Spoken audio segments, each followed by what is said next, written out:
بے وقوفوں کے پاؤں تلے اگر دیکھو گے تو تمہیں صرف اور صرف ریت ہی نظر آئے گی۔ جھوٹ بولنا سچی بات کہنے سے زیادہ مشکل ہے۔ سچ بولنے کے بعد یہ یاد رکھنے کی ضرورت نہیں ہوتی کہ آپ نے کیا کہا تھا اور کیا نہیں۔ باہم قطع تعلق نہ کرو، حسد چھوڑ کر بھائی بھائی بن جاؤ۔ حاسد تمہاری خوشیوں کو کھا جاتا ہے، وہ تمہاری خوشی سے غمگین ہوتا ہے۔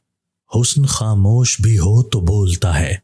حسن فطرت کا بین الاقوامی سکہ رائج الوقت ہے۔ بشاش انسان تمام دن کام کر سکتا ہے اور تکان محسوس نہیں کرتا، لیکن مردہ دل انسان ذرا کام کر کے اکتا جاتا ہے اور سست ہو جاتا ہے۔ خیالات پھول ہوتے ہیں، لیکن سوچنے پر یہ ہار بن جاتے ہیں۔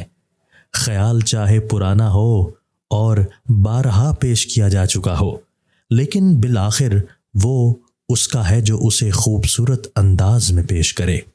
دنیا میں اتنی کوئی بھی چیز طاقت نہیں رکھتی جتنا کہ ایک مضبوط خیال۔ خیال سے زیادہ کوئی چیز قوت والی نہیں۔ شرط یہ ہے کہ خیال کو عملی طور پر ڈھالنا آنا چاہیے۔ مجھے ایسے دوست کی دوستی نہیں پسند جو میری بری عادتوں کو اچھا کہے اور میرے عیب کو ہنر جانے اور میرے کانٹے کو گلاب کا نام دے۔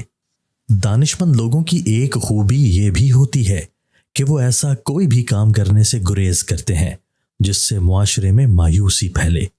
رنگ دودھ سے بھی زیادہ سفید ہوگا۔ دہی میں عرق گلاب اور ناریل کا تیل ملا کر چہرے پر لگاؤ۔